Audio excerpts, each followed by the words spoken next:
നമസ്കാരം, shadow broadcasting free എഡ്യൂക്കേഷനിലേക്ക് സ്വാഗതം. എൻ്റെ പേര് അമ്മു. ഞാൻ പഠിപ്പിക്കുന്നത് 3ാം ക്ലാസ്സിലെ മലയാളമാണ്. കഴിഞ്ഞ ക്ലാസ്സിൽ നമ്മൾ നാടോടി കഥകളെ കുറിച്ചിട്ടാണ് ചർച്ച ചെയ്തത്. ടീച്ചർ ഒരു കഥ പറഞ്ഞു തന്നിരുന്നു, ഒരു ഈച്ചയുടെ കഥ അല്ലേ. പിന്നീട് നമ്മുടെ പാഠഭാഗവുമായി ബന്ധപ്പെട്ട് ആനയും അണ്ണാറക്കണ്ണനും എന്ന് പറഞ്ഞ കഥയും നമ്മൾ എന്ത് ചെയ്തു, ചർച്ച ചെയ്തു. വളരെ രസകരമായ കഥകളായിരുന്നു രണ്ടും. നിങ്ങളോട് ഞാനൊരു കാര്യം പറഞ്ഞിരുന്നു. എന്തായിരുന്നു? മറ്റ് നാടോടി കഥകൾ കണ്ടെത്താനും അറിയാനും ഒക്കെ ശ്രമിക്കാൻ പറഞ്ഞു അല്ലേ. ക്ലാസ്സിൽ അവതരിപ്പിക്കാൻ നിങ്ങൾക്ക് കുട്ടികളുടെ മുന്നിലും അധ്യാപകരുടെ മുന്നിലും നിങ്ങൾക്ക് എന്താ അവതരിപ്പിക്കാം ഇത്തരത്തിലുള്ള നാടോടി കഥകൾ. ഇന്ന് ഞാൻ മറ്റൊരു രസകരമായ കാര്യവുമായാണ് വന്നിരിക്കുന്നത്. നിങ്ങൾക്ക് ഇഷ്ടാവും, എനിക്ക് ഉറപ്പാണ്. എന്താ നോക്കിയാലോ, ഒരു കടങ്കഥയാ.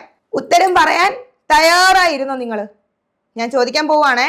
വല്ലാത്തൊരു വികൃതി കുട്ടി തന്നെ പുലരുമ്പോഴേ മുറ്റത്ത് വികൃതി കാട്ടാൻ എത്തും. ആരാണ് ആ വികൃതി? ആർക്കെങ്കിലും ഉത്തരം കിട്ടിയോ? ആരാണ് ആ വികൃതി? ഒരിക്കൽ കൂടി ടീച്ചർ ചോദ്യം ആവർത്തിക്കാം. വല്ലാത്തൊരു വികൃതി കുട്ടി തന്നെ പുലരുമ്പോഴേ മുറ്റത്ത് വികൃതി കാട്ടാൻ എത്തും. ആർക്കെങ്കിലും ഉത്തരം കിട്ടിയോ? കിട്ടിയവര് പറയണ്ട, എഴുതിക്കേ, നോട്ട്ബുക്കിലേക്കൊന്ന് എഴുതിക്കേ ആ ഉത്തരം. കുറച്ച് കുട്ടികൾക്ക് കിട്ടിയില്ലല്ലേ? കുഴപ്പമില്ല, ഇനിയും സൂചനകളുണ്ട്, നിങ്ങൾക്ക് ഉറപ്പായും കിട്ടും. അടുത്ത സൂചനകളിലേക്ക് നമുക്ക് കടക്കാം. എന്തോരം വിരലുകളാ! ഉത്തരം ആർക്കെങ്കിലും കിട്ടിയോ? നേരത്തെ കിട്ടിയ ഉത്തരം തെറ്റാണെന്ന് ആർക്കെങ്കിലും തോന്നുന്നുണ്ടോ? എന്തോരം വിരലുകളാ!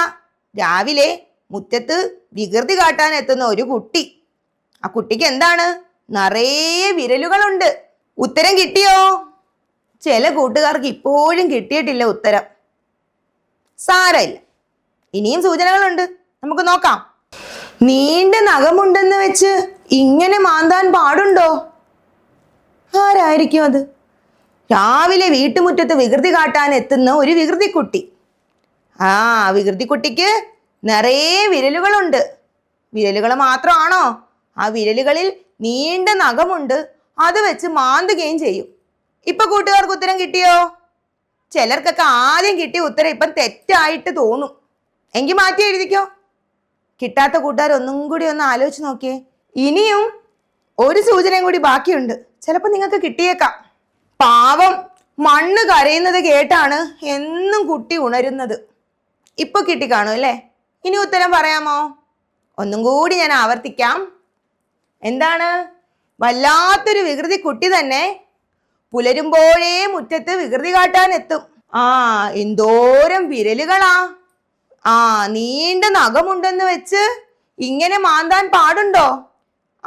മുറ്റത്ത് മണ്ണ് കരയുന്നത് കേട്ടാണ് കുട്ടി ഉണരുന്നത് തന്നെ. ആരായിരിക്കും അത്? ഇനിയും കിട്ടാത്തവരുണ്ടോ? എങ്കിൽ വളരെ എളുപ്പത്തിലുള്ള ഒരു സൂചന ഞാൻ തരാം. നമ്മുടെ അമ്മമാരെല്ലാവരും രാവിലെ എഴുന്നേറ്റാൽ ചെയ്യുന്ന കാര്യമാണ്. എന്തായിരിക്കും? മുറ്റത്തിറങ്ങി നിന്ന് ചെയ്യുന്ന ഒരു കാര്യം, അതിനുപയോഗിക്കുന്ന ഒരു കാര്യം. അതാണ് ഇതിൻ്റെ ഉത്തരവും. എന്താ? നിങ്ങളെല്ലാവരും കണ്ടെത്തിയ ഉത്തരം ശരി തന്നെയാണ്. എന്താ നമ്മുടെ ഉത്തരം? ചൂല്. ശരിയല്ലേ? ഇതിലെ സൂചനകളെല്ലാം കറക്റ്റ് അല്ലേ? എന്തോരം വിരലുകളാണ് അല്ലേ? എന്തോരം ഈർക്കിലുകളാണ് ചൂലില്! നീണ്ട വിരലുകൾ, കൂർത്ത വിരലുകൾ.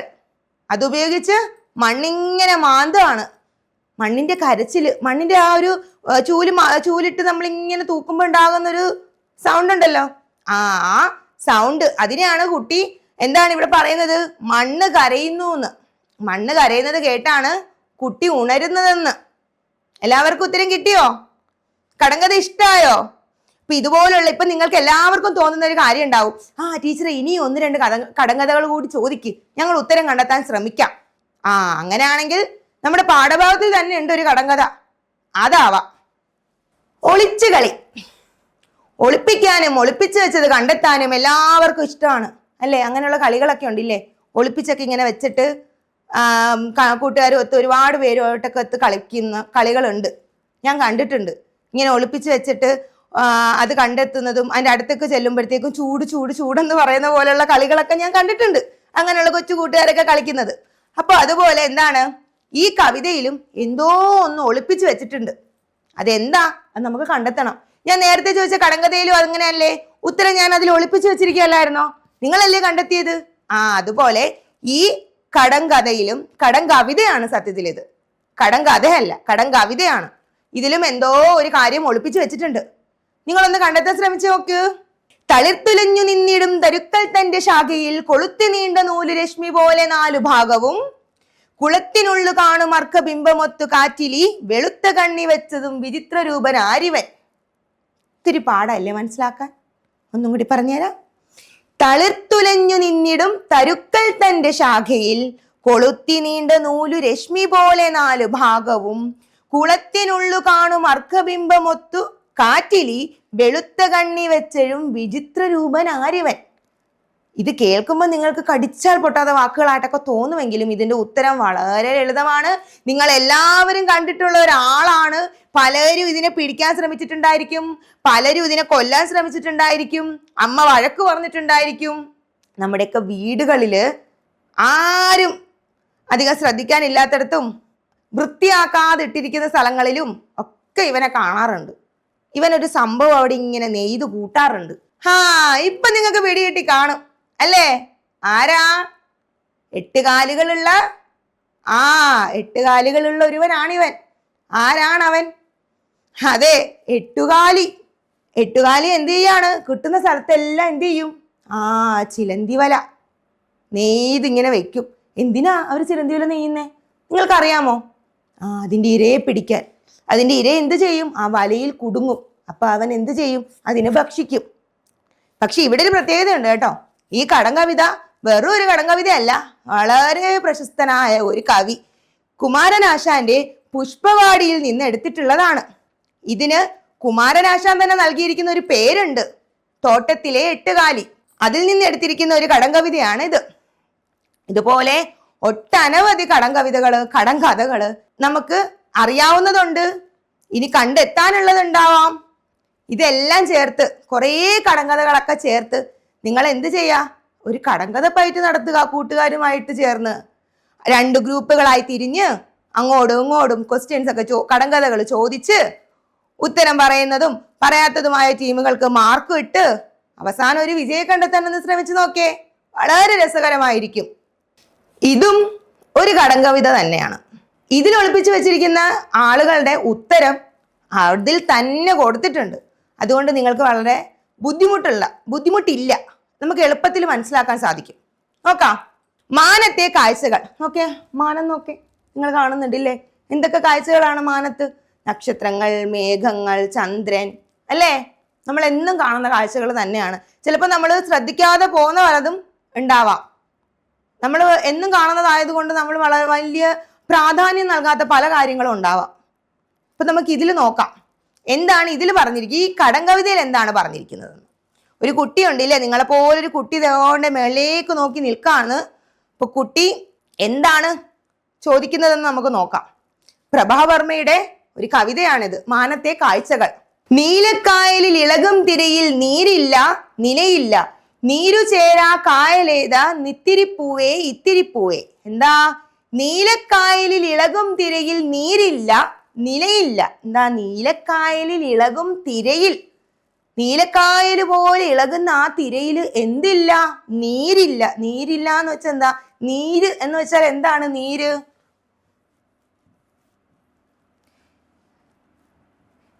എന്ന് വെച്ചാൽ എന്താണ്? വെള്ളം. നീരില്ല, നിലയില്ല, ആഴവും ഇല്ല. നില എന്താണ്? ആഴം. നീലക്കായലാണെന്ന് തോന്നും, പക്ഷെ അവിടെ എന്തില്ല? നീരില്ല, വെള്ളവുമില്ല, ആഴവുമില്ല. പിന്നെന്താ? ഈ നീരു ചേരാ കായല്, ഇത് ഏതാണ് ഇത്തിരിപ്പൂവേ? നീരില്ലാത്ത ഈ കായലിന് എന്ത് പേരാ പറയുന്നത്? കുട്ടി ചോദിക്കുകയാണ്. അപ്പൊ എന്താ ഉത്തരം? തീരമില്ല കായലകലെ കാണും ആകാശം, കാണും ആകാശം. തീരവുമില്ല, നിലയില്ല, നീരില്ലാത്ത ദൂരെ കാണുന്ന ആ ഒരു എന്താണ്? ആ നീലക്കായലിന് നമ്മൾ പറയുന്ന പേരെന്താണ്? ആകാശം, നീലാകാശം. അങ്ങനെ ആ കടങ്കവിതയുടെ ഉത്തരം കുട്ടിക്ക് കിട്ടിക്കഴിഞ്ഞു. എന്താണ്? ആകാശം. അടുത്ത നോക്കിയേ. നീലക്കായലിൽ ഇളകും വഞ്ചിയിൽ ആളില്ല തുഴയില്ല, കാറ്റിലുലയും തോണിയേതൻ സിന്ദൂരപ്പൂവേ സിന്ദൂരപ്പൂവേ. അപ്പൊ ഈ നീലക്കായൽ എന്ന് ഇവിടെ പറയുന്നത് എന്താണെന്ന് നമുക്ക് മനസ്സിലായി കാണുമല്ലോ. ആകാശം. ആകാശത്തില് ആരില്ല? ഒരു വഞ്ചിയുണ്ട്. ആ വഞ്ചിയിൽ ആരില്ല? ആളും ഇല്ല, തുഴയും ഇല്ല. ആ വഞ്ചിയില് ആളും ഇല്ല, തുഴയും ഇല്ല. ആ കാറ്റിൽ ഉലയുന്ന ആ തോണി, അതിന്റെ പേരെന്താ? സിന്ദൂരപ്പൂവേ, ഒന്ന് പറഞ്ഞു തരൂ എന്ന് കുട്ടി ചോദിക്കുകയാണ്. ഇവിടെ എന്തായിരിക്കും ആ ആകാശത്ത് കാണുന്ന വഞ്ചിയായിട്ട് കുട്ടി ഉദ്ദേശിക്കുന്നത്? നിങ്ങൾ തന്നെ നോക്കിയേ. ഈ ചന്ദ്രന്റെ ആകൃതി നിങ്ങളൊന്ന് നോക്കിയേ. ഒരു തോണി പോലെ ഇല്ലേ? ഒരു വഞ്ചി പോലെ ഇല്ലേ?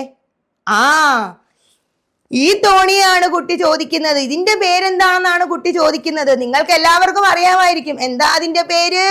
വാനിലെ പൊൻതോണിയല്ലി ചന്ദ്രക്കല രൂപം, ചന്ദ്രക്കല രൂപം. നമ്മുടെ ചന്ദ്രനാണത്, അമ്പിളിമാവനാണത്. അടുത്ത ചോദ്യം നോക്കിയേ. ദൂരെ കായലിൽ ഒരുകും കനലിന് തീയില്ല, പുകയില്ല, ചൂടുകിട്ടാ തീക്കനലേതൻ മന്ദാരപ്പൂവേ, മന്ദാരപ്പൂവേ. അപ്പൊ ആ കായലില്, നമ്മുടെ ആകാശമാകുന്ന കായലില് ഒരു കനൽ എരിയുന്നുണ്ട്. ഒരു കനല്, തീ എരിയുന്നുണ്ട്. അതിലെന്തില്ല? കനൽ എന്ന് പറഞ്ഞാൽ നിങ്ങൾ കണ്ടിട്ടുണ്ടോ? നമ്മൾ അടുപ്പില്, വിറകൊക്കെ കത്തിക്കുന്ന അടുപ്പില് തീയെല്ലാം കെട്ടുപോയി കഴിയുമ്പോൾ അതില് തീയുടെ ചെറിയൊരു അംശം ഇങ്ങനെ എരിഞ്ഞു നിൽക്കും, പുകയൊക്കെ ഇങ്ങനെ പോകും അല്ലേ? പക്ഷെ ഇവിടെ കനലുണ്ട്, തീയില്ല, പുകയും ഇല്ല.